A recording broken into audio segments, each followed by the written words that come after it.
Hello viewers and YouTube. This is one of my Redcat Gen 8 V1. It's not an axe. I ordered a body from Redcat.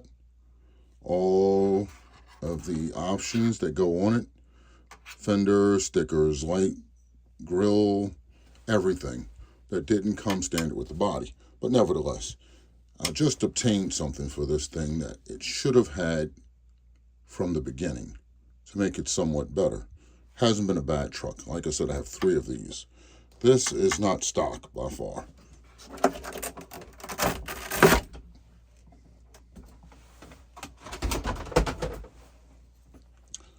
This thing has a massive can engine in it with a heat sink. I have barely about a 1/4 inch between that and the motor. Between the servo and the motor, with a Club 5 servo relocation kit and heavy steering links. Okay? But what we're here for isn't that. This is what we are here for today. Okay? What's been missing? Redcat Gen 8 2-speed upgrade kit. Pre-assembled. Bolt on ready. Let's see. Give me a few moments.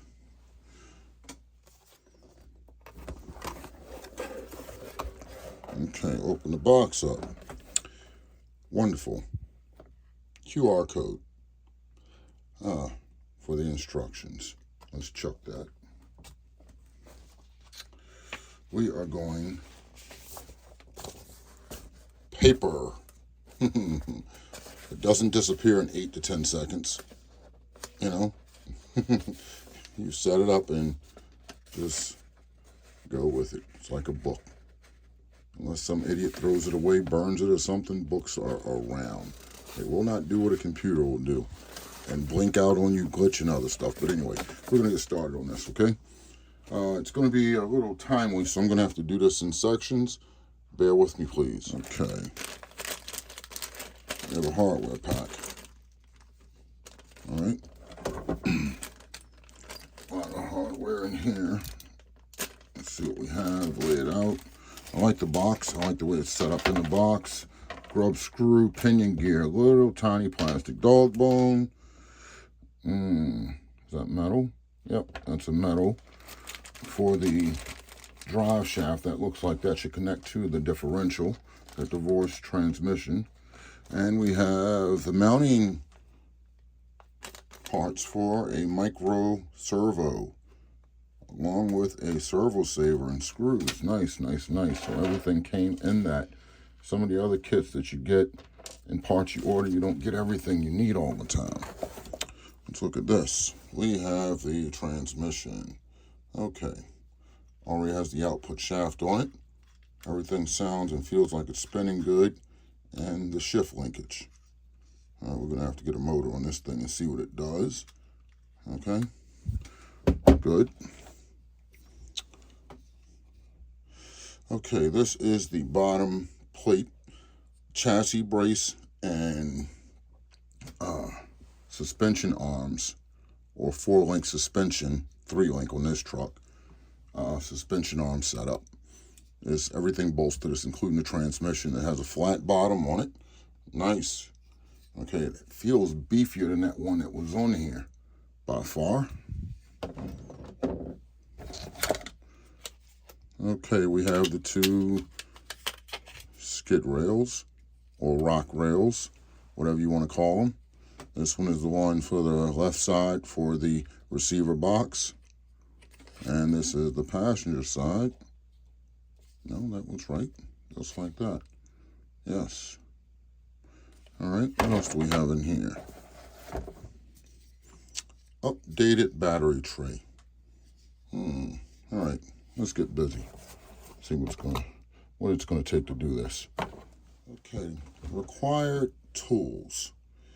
1.5 hex drive, 2mm hex drive, 5.5 wrench. Ooh, that's a wheel wrench, double-sided mounting tape, thread lock, What is that? Metal ruler or caliper. Why? Gen 8 V2. 3-channel remote with receiver and a micro servo. Let's get moving.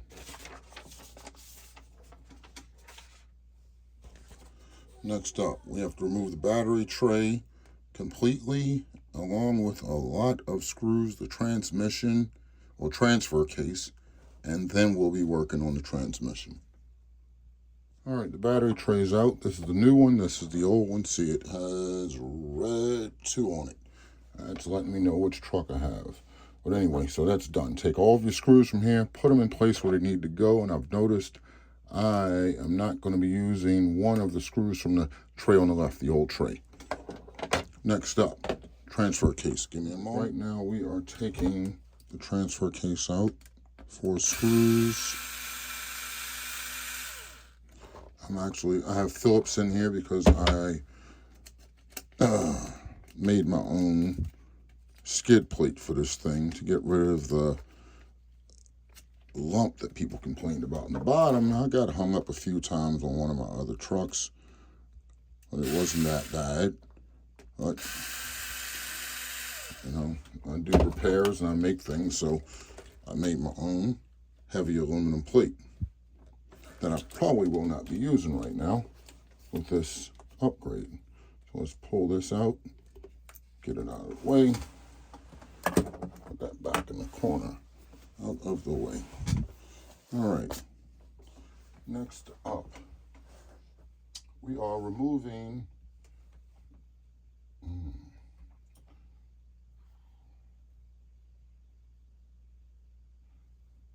all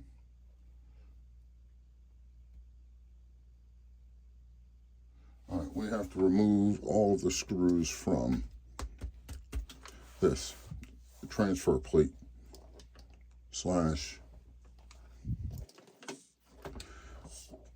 what's holding it together. Give me a moment. Okay, we got both of the side rails off, okay, and now we have to split the chassis and take the transfer case out.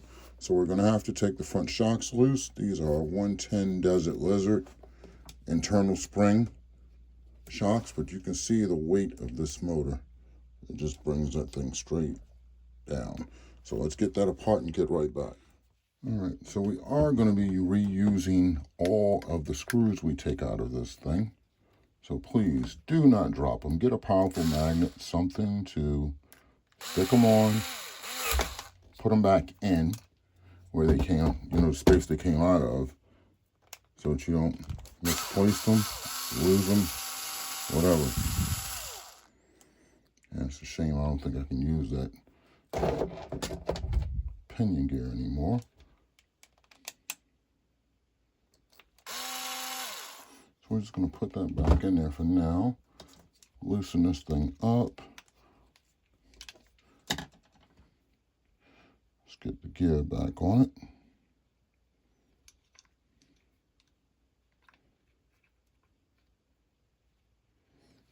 So we can get our mesh right. Let's look at that in the light. That is good. Tighten this back down on here.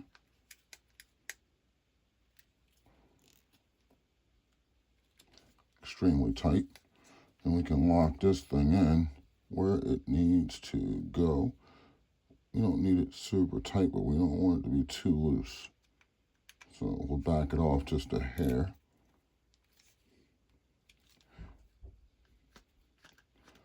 Tighten it down. It spun well. Very well.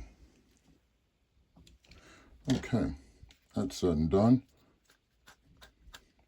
Now, let's put this cover back on because we don't want any nasty getting in it, or anything nasty, debris, dirt, sand, things that cause problems with plastic and some of the cheap metals. All right, here we are. That's that part of the setup. All right, so I'm back, folks. We have to remove all of these screws holding the link arms in. And it looks like they did a what they do, double now. So it has a double shear space on it. Just be careful. Put them back where you got them from. That's the main thing. Yeah, try to do that. Put them all back where they came from so you don't screw anything up. These are all in centers. I'll just stick them in here until I'm ready to use them. Run them a bit so they don't fall out.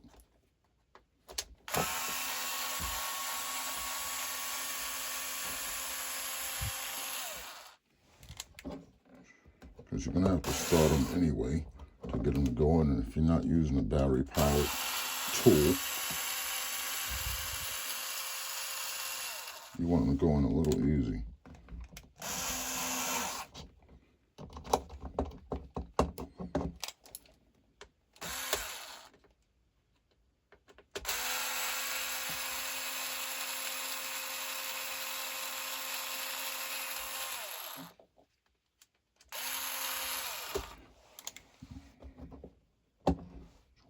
That's the rear.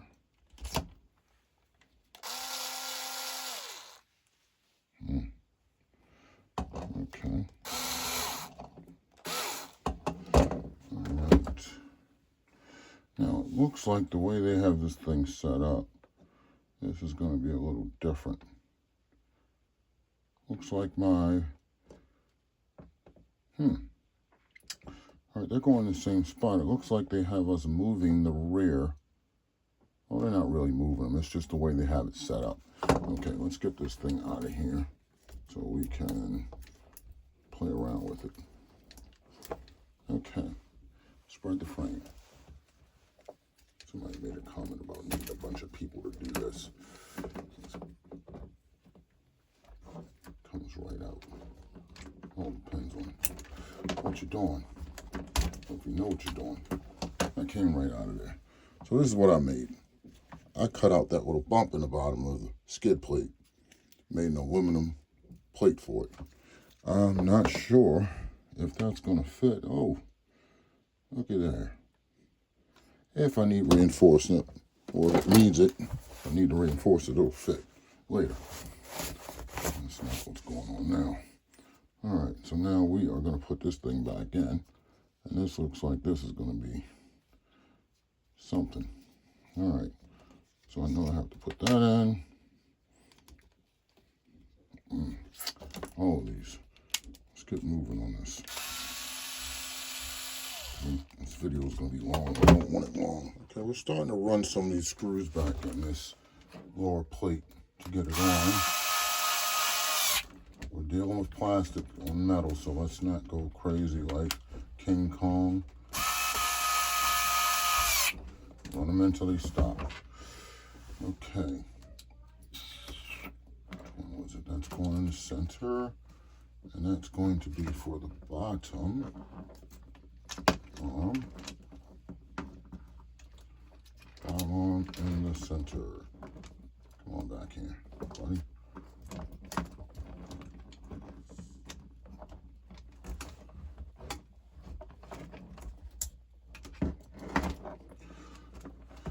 This is when you kind of wish you had a third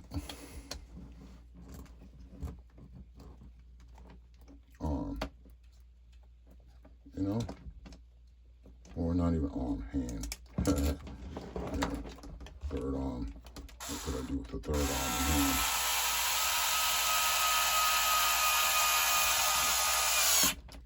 Okay, that's the one there. Let's get the rear going.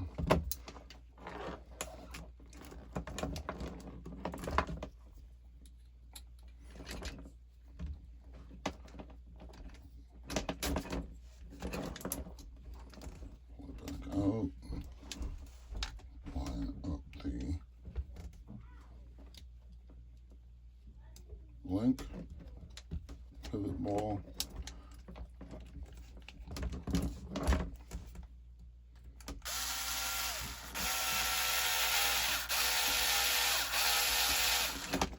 okay, why aren't you going in there nice and easy like you should?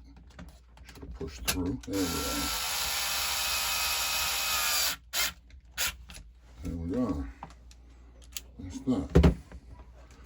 Get this axle out of the way.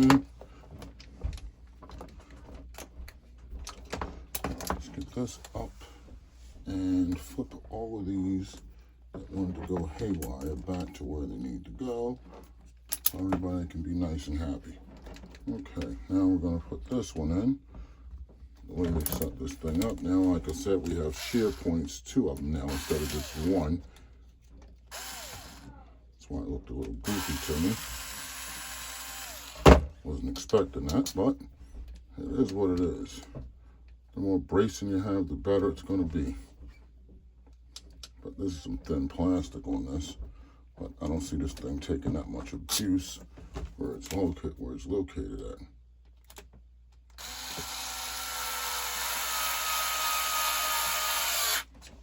All right, here we are. That's that. Doesn't look bad so far. Next one, passenger front top.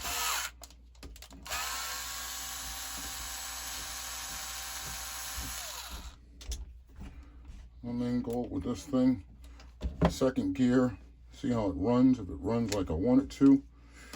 Okay, I have one with a massive brushless motor in it already, but that motor wasn't bought for speed, it was just bought, you know, to help it a little. It works like, this thing works like I want it to. We're gonna get a brushless speed motor. All right, that's one side. Flip it around, and we can work on the other side. I have all my screws set where I need them. Links are flopping around like, I don't want to say it. But anyway, all right.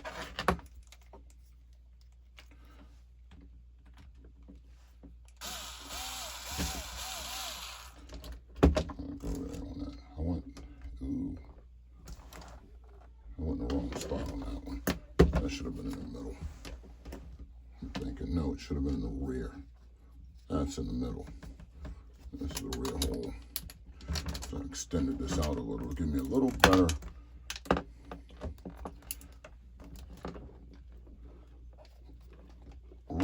rear end angle. When I started playing around with this thing, modifying it and everything else. Okay, here we are.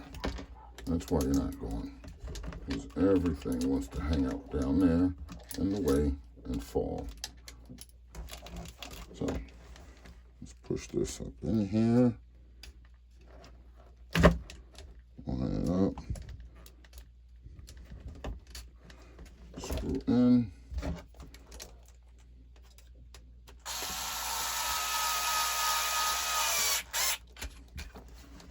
Right. Put a center in. Would help if I had the chuck in it. A little bit, whatever you want to call it. What part of the country you're in.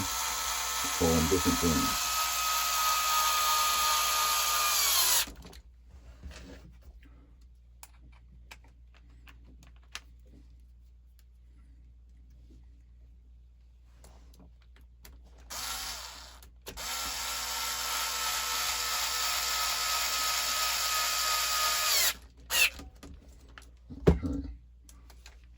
This one, rear upper.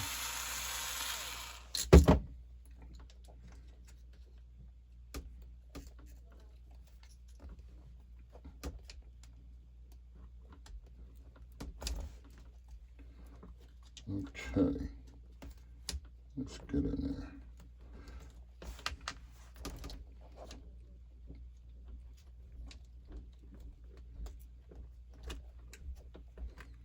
Ooh, why does that look like that is bending? Okay, maybe it'll fit. Once we get it exactly where it needs to go, it should catch.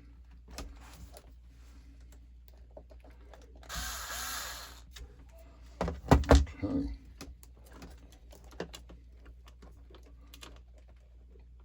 Come on, ball. What do we need? Get a needle nose.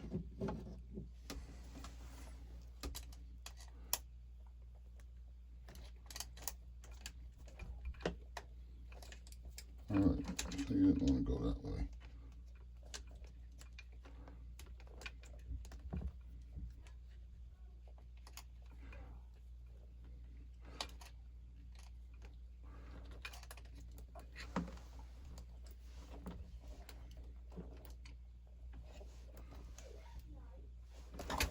Might start. I don't want to force these because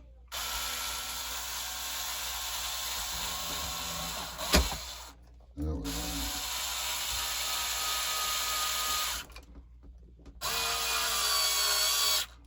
That's what we needed right there. Nice and easy. One more front mount and we can call it a wrap. Oh.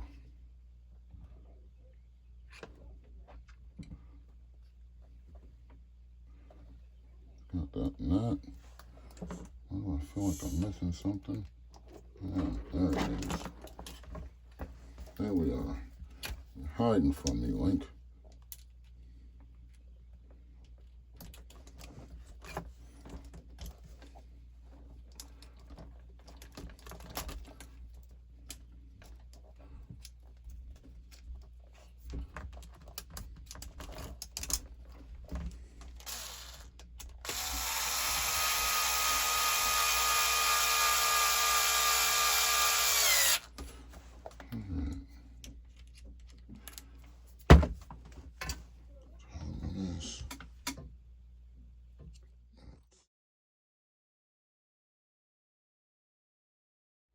All right, we're getting the second running board slash mud rail, whatever you want to call it. Put back on. The other one's already on. It's 4 bolts to hold this on. 2 long ones here. One here, and 2 under it. And then we have a whole bunch of other little screws to put in. Yes, our other 2 screws. One goes here to bolt in, and one goes there. We still have 1 screw to go here. For the, that's for the transmission, to help mount the transmission and the battery tray. Bolt the transmission to the battery tray. Yeah, it's coming along slowly. It's just a little time consuming. I didn't want to make the video too long, but it is what it is, right now. And I'm looking for ESC. There we are. ESC and sideways.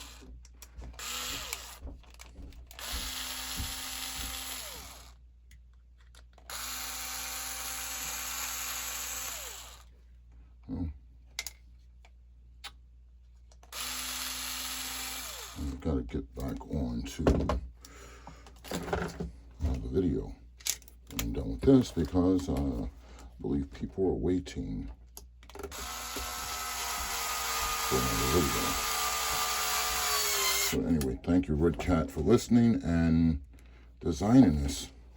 This should help this thing.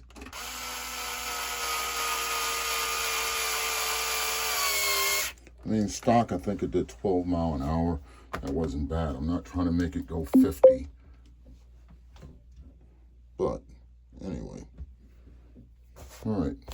Let me get a few of the other things together. Okay, folks. I put the new running board slash ESC mount on. I took it off. They're identical. I'm not replacing my ESC right now, so I just put that one back on so I didn't have to detach it, put another piece of 2-sided tape on it. But anyway, we're moving on.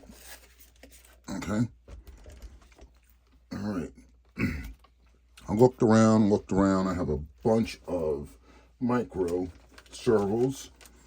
What's that? Hobby Fans, metal case, Metal Gear. I have some cheaper ones that are cheaper than that. had to bite the bullet and get one from Redcat. All right, it was easier. You know, the gears on these things, some of them match up, some of them don't. They have different sizes depending on whether or not they have metal gears or plastic gears. So I just went ahead and bought the OEM from the factory, Redcat. This was 22 bucks, but you get everything you need. All right, I didn't order it when I bought the car, but it comes in a kit from Redcat. This should be offered along with the transmission upgrade. I mean, as opposed to fighting and trying to hunt for the right one, this one, the gear fit right on it without a problem. Okay, so Redcat and or any consumers. If you're buying one of these upgrades, just order this from Redcat. Get it over with so you're not hunting around, going to your hobby shops, playing around on Amazon or who knows. All right, but anyway, let's get this mounted up. I already have my screws out. My gear or arm is already set. I had to play around with it because this transmission has a very, very short shift on it. You don't have to shift it that far to make it engage from first gear to second gear. But it seems like it's going to work pretty good. All right, where is my mount? Let's get that out. That would be helpful. Okay, so Redcat gave us a mount to hold this thing. And I don't know if y'all can see that. It's got a section in it where, let's just show you, the servo slides right into that. All right, line up your screw, get it through.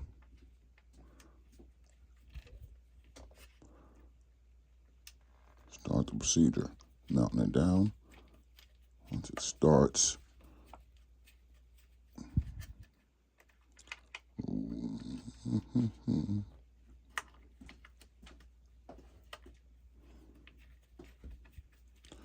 Alright, that down. Let's get the gear where we want it, locked in place. Another screw.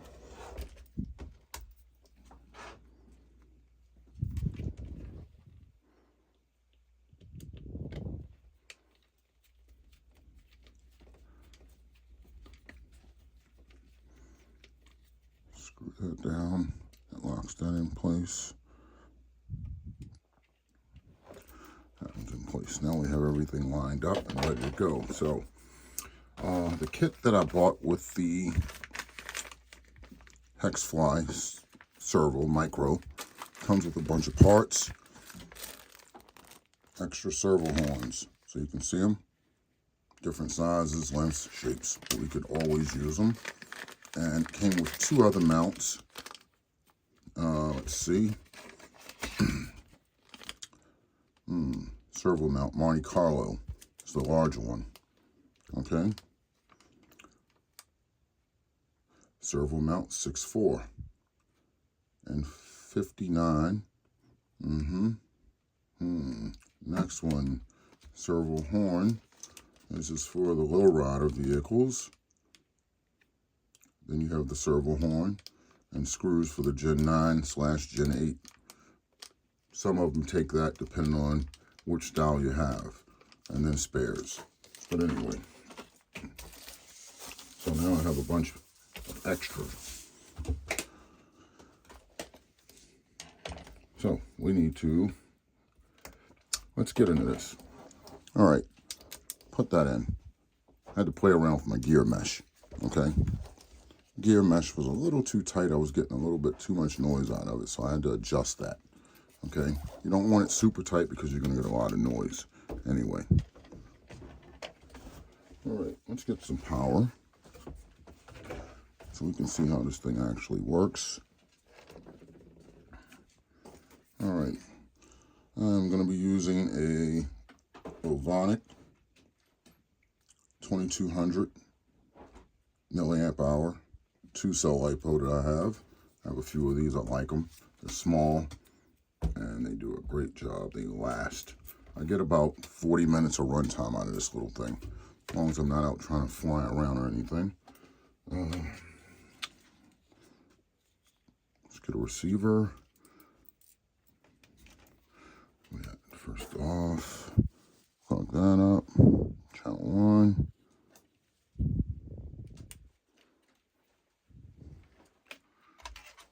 ESC, channel 2. And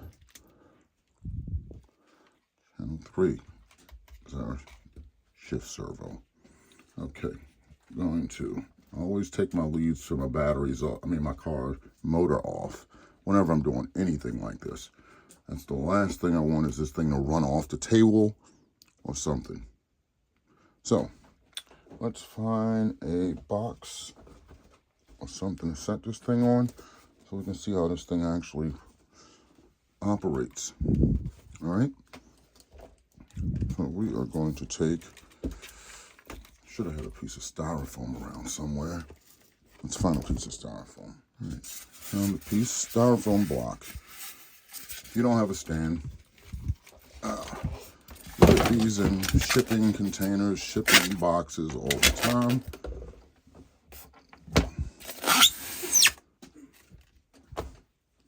So set it up. Let's turn the control on. All right.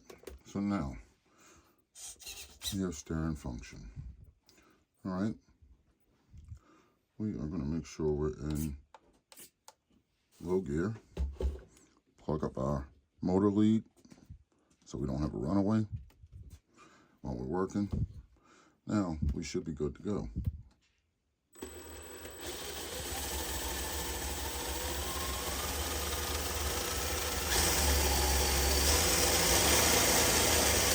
That is low gear.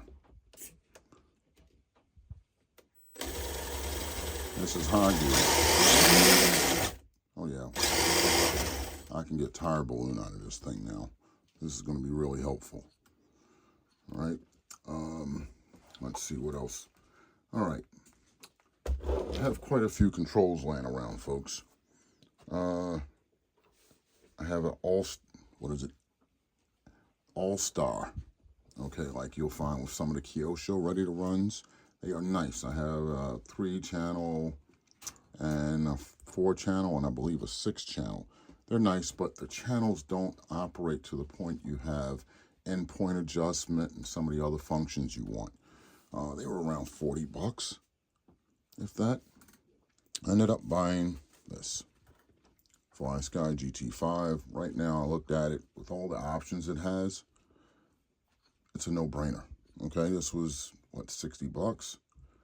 That way I can run 20 vehicles on this one little control. Set endpoints, everything for that vehicle. And as you go from vehicle to vehicle, you have all the functions you need memorized in the control. Okay, and next, what I have to do is I'm going to put the original FlySky back in it that came from Redcat. It is a 3-channel receiver, but the controls that came with these are only 2-channel. So this will actually program to that remote. All right, so don't chuck them. Don't get rid of the controls or anything. You can use it that way, and that way you have your, channel 1, channel 2, channel 3 for your transmission. All right. But anyway, I got to get this thing back together. It's a few more things to do. I'm not going to show. Thank Redcat for actually following and listening to the customers. You guys have released a lot of vehicles for 23 and 24. From crawlers to bashers to haulers. Thank you. Everyone, like and subscribe, follow, leave your comments. I'd appreciate it. Thank you.